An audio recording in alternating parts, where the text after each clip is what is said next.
Hi friends, ఈరోజు చూసారా నాది రైస్, మెంతికూర పచ్చడి, ఫిష్ ఫ్రై అన్నమాట, పొట్ట ముక్కలు, ములక్కాడలు.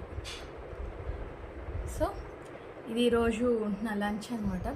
శుభ్రంగా దీంతో కానిచ్చేస్తాను.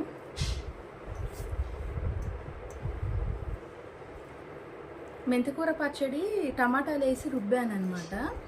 చాలా బాగుంది ఇది టేస్ట్. అసలు తింటున్న కొద్దికి తినాలి అనిపించేలాగా ఉందన్నమాట. ఇది చూసారా, ఒక ఫిష్ ముక్క.